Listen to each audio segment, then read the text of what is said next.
હાય friend, કેમ છો બધા? ગુજરાતીમાં કુકિંગ ચેનલમાં તમારું સ્વાગત છે. આજે આપણે પાપડની અલગ જ રેસીપી બનાવવાના છીએ. એના માટે મેં અહીંયા ટોટલ 3 પાપડ લીધા છે અને આ પાપડ અડદના છે, અંદર મરીવાળા આવે છે. તો સિંગલ મરીવાળા છે અને તમારે વધારે તીખું ખાતા હોય તો ડબલ મરીવાળા પણ વાપરી શકો છો. તો આપણે છે ને આટલા નાના નાના પીસ કરી અને 3 પાપડને સારી રીતે આ મિક્સર જારમાં કટ કરી લેવાના છે. આ સારા પીસ બનાવી લેવાના છે. આ રીતે હું તમને નજીકથી બતાવું છું. આ રીતે અને આ ફટાફટ પીસ થઈ જાય છે એના પાપડને. તો સરસ મજાના પાપડ હવે સારી રીતે જારમાં ક્રશ કરવાના છે. તો 3 પાપડને આપણે આ રીતે પીસ કરી લીધા છે. હવે એને આપણે મિક્સર જારની અંદર ઢાંકણું નાખી અને સરસ મજાનું પીસી લઈશું. તો સારી રીતે મસ્ત પીસાઈ જાય એટલે જોવાનું છે એને કે જુઓ કેટલા સરસ મજાનું પીસાઈ ગયું છે. એકદમ દાણેદાર લોટ જેવું બની ગયું છે. તમે જુઓ છો આવું દાણેદાર લોટ જેવું બની જાય ત્યાં સુધી આપણે એને પીસવાના છે. એવું લાગે તો 5 ઉપર મિક્સર કરી અને થોડીવાર માટે ક્રશ કરી શકો છો. તો હવે આ મિક્સરને આપણે સારી રીતે એક પ્લેટની અંદર ટ્રાન્સફર કરી લઈશું. જો કેટલો સરસ મજાનો પાવડર બની ગયો છે.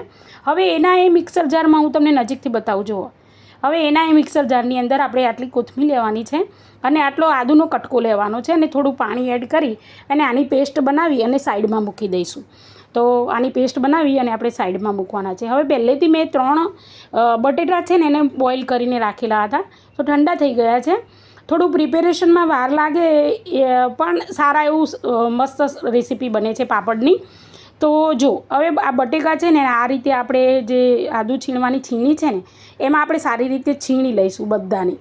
તો સારી એવી છીણ તૈયાર થઈ જશે. સાથથી પણ મસળી શકાય છે. તો આ રીતે પીસીસ થઈ ગયા છે.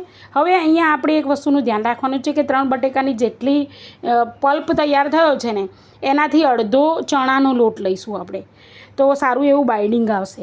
હવે જે પાપડનો લોટ હતો આપણે જે ક્રશ કરીને પાપડનો લોટ બનાવ્યો હતો એ અહીંયા પાપડનો લોટ છે બધો 3 પાપડનો આપણે ધીમે ધીમે કરી અને લઈ લેવાનો છે. અને પછી ત્યાર પછી મસાલા કરીશું. તો અહીંયા મેં મરચું નાખ્યું છે, થોડી હળદર છે, પછી સ્વાદ પ્રમાણે આપણે ધાણા જીરું નાખીશું અને સ્વાદ પ્રમાણે મીઠું નાખવાનું છે. હવે આ વસ્તુ અહીંયા થઈ જાય એના પછી આપણે થોડુંક જ તેલ અંદર એડ કરવાનું છે. થોડું તેલ એડ કરી અને પછી બધા મિક્સરને સારી રીતે મસ્ત મજાનું મિક્સ કરી લેવાનું છે. તો આ રીતે તમારે મિક્સ ધીમે ધીમે કરતા જવાનું. એક વસ્તુનું ધ્યાન રહે કે અંદર આપણે બિલકુલ પાણી નથી રેડવાનું. જે બટેકાનું મોઇશ્ચર છે ને એનાથી જ મસ્ત સારો એવો લોટ બંધાઈ જશે. થોડોક આવો જ બાંધવાનો છે. હવે છેલ્લે થોડો તેલવાળો કરી લેવાનો અને પછી એના લુવા બનાવવાના છે. તો સારી રીતે આપણે જો આ રીતે હાથ તેલવાળો કરી અને જરા લોટને લગાવી દેવાનો અને આ રીતના નાના નાના બોલ બનાવીશું આપણે. તો પહેલાં હવે જુઓ કે કેવડા બોલ બનાવવાના છે આપણે. તો આટલા નાના મસ્ત બોલ બની જશે હવે. તો બધા બોલ બની ગયા છે આવી રીતે. તો હવે આ બોલને આપણે શું કરવાનું છે જો નજીકથી બતાવું તમને. સારા એવા બોલ બની ગયા છે. હવે આપણે એક તેલ ગરમ કરવા મેં પહેલેથી જો કે મૂક્યું હતું એની અંદર આપણે આ બધા બોલ એડ કરીશું અને એને સારી રીતે તળી લેવાના છે મસ્ત રીતે. એક વસ્તુનું ધ્યાન રહે કે તેલ આવી જાય ને એના પછી ગેસની ફ્લેમ મીડિયમ કરી અને પછી જ બધા બોલ નાખવાના જેથી કરીને કાળા ન થઈ જાય. અને આ રીતે બધા બોલ એક જ સાથે મેં એડ કરી દીધા છે અને આ રીતે સારી રીતે ચલાવતા રહેવાનું છે. બરાબર છે એટલે જેથી કરીને એને બધો જ સારી રીતે પાકી જાય અને એનો રંગ ચેન્જ થવા લાગ્યો છે તમને દેખાય છે. હવે આ ફાટી પણ નહીં જાય કારણ કે જો બાઇન્ડિંગ સારું છે ચણાના લોટનું અને જે પાપડનો લોટ હતો એનું અને બટેકાનું. જો તમને એવું લાગે કે ફાટી જાય એવું લાગે છે તો ધીમા તાપે તમારે થોડું એવું કરી લેવાના છે. પણ નહીં જ ફાટે. આ રીતે તમે કમ્પ્લીટ કામ કરશો ને તો સારી રીતે ને ફાટે તો પણ વાંધો નહીં. આ રીતના બોલ સરસ મજાના જો તમે પાપડનું અંદર મસ્ત એવું શેકાઈ ગયું છે. તો આ રીતે સરસ મજાના પાપડના બોલ મસ્ત બની ગયા છે. દેખાય છે તમને. તો હવે ધીરે ધીરે કરીને આપણે બધા એક પ્લેટની અંદર કાઢી લઈશું. તો બધા કાઢી લેવાના છે. હવે જુઓ કે બોલનો કલર કેટલો મસ્ત ચેન્જ થઈ ગયો છે ને બધા સરસ રીતે પાકી ગયા છે. અંદર ક્યાંય પણ કાચું રહેતું નથી. હવે આપણે છે કે મેં લસણને છે ને આપણે બદામની જેમ કતરણ કરી દીધી છે. ઊભા લસણ કાપી દીધું છે ને એક સૂકી ડુંગળી લીધી છે એને પણ આપણે સારી રીતે કાપી લીધી છે. હવે આપણે વઘાર મૂકવાનો છે. વઘાર માટે તેલ મેં અહીંયા મૂકેલું છે.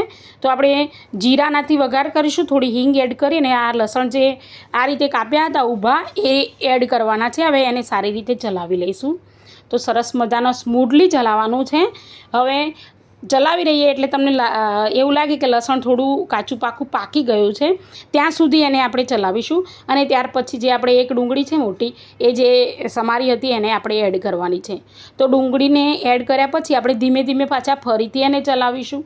તો ડુંગળીને એકદમ જ રેડ કલરની કે પારદર્શક કરી નથી દેવાની. અહીંયા થોડું કાચું પાકું ડુંગળીનું શાક આપણે બનાવતા હોય ને કેવી કાચી પાચી ડુંગળી થઈ ગઈ હોય એ રીતનું રાખવાનું છે. હું તમને બતાવું નજીકથી વિડીયો. તો આ રીતે સતત ચલાવતા રહીશું અને ગેસની ફ્લેમ મધ્યમ રાખવાની છે, સ્લો ટુ મીડિયમ.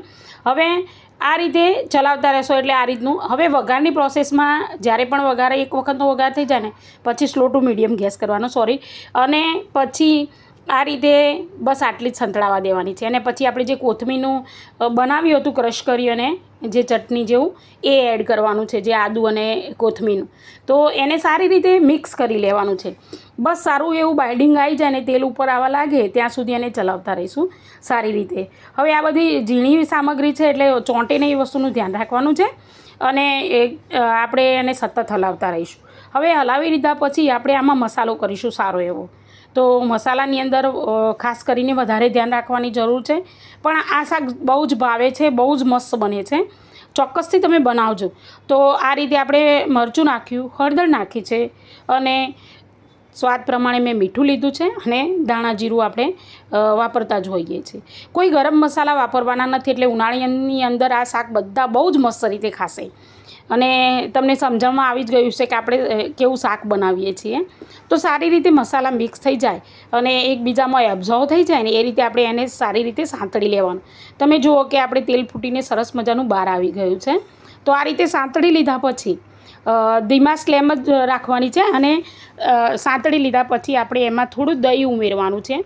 હવે દહીં અહીંયા મેં ઘરનું બનાવેલું છે 1 દિવસ પહેલાંનું. હવે ઉનાળાની અંદર થોડું થોડું ખાટું દહીં થયેલું હોય છે, વધારે નહીં, બહુ મોડું પણ નહીં, બહુ ખાટું પણ નહીં. તો અહીંયા મેં એક મોટો ચમચો ભરી અને દહીં લઈ લીધું છે અને થોડો અડધો ચમચો નાખ્યું છે. તો બસ એ રીતે દહીં આપણે આપણી રીતે નાખવાનું છે અને સારી રીતે મિક્સ કરી લેવાનું જેથી દહીં ફાટી ના જાય એ વસ્તુનું ધ્યાન રાખવાનું છે. તો દહીં ફાટે નહીં તે રીતે આપણે એને સારી રીતે મિક્સ કરીશું, થોડું ફટાફટ રાખીશું. હવે આ સારું એવું ગ્રેવી બની ગઈ છે, તમને દેખાય છે કેટલી મસ્ત ગ્રેવી બની ગઈ છે. તો હવે આ રીતે ચલાવી અને આપણે એની અંદર છે કે આપણે જે બોલ બનાવ્યા છે, જે તળી અને તૈયાર કરેલા છે એ બોલને એડ કરવાના છે. પણ એના પહેલાં આપણે થોડું એવું પાણી રેડી દઈશું. જુઓ તમે કેટલી મસ્ત ગ્રેવી બની ગઈ છે. હવે આ બોલને આપણે એડ કરીશું. તો બોલ એડ કરી દઈશું બધા એક સાથે જ અને એને સારી રીતે હલાવી લેવાનું છે. તો અહીંયા હલાવી લીધા પછી એક વસ્તુનું ધ્યાન રાખવાનું છે કે બધું સરસ બાઇન્ડિંગ આવી જાય એ રીતે મસ્ત મજાનું હલાવી લઈશું. બધા બોલ એમ કે સારી રીતે બાઇન્ડિંગ લઈ લે. તો હવે જુઓ, હવે એની અંદર આપણે થોડુંક પાણી એડ કરવાનું છે. તો આપણે અડધું ગ્લાસ જ મેં અહીંયા પાણી એડ કર્યું. ત્યાર પછી એને ઢાંકણ ઢાંકી અને મૂકી દીધું છે. તો હવે વધારે નહીં, 4-5 મિનિટ રહેવા દેશો ને એટલે સરસ મજાનું શાક બની જશે.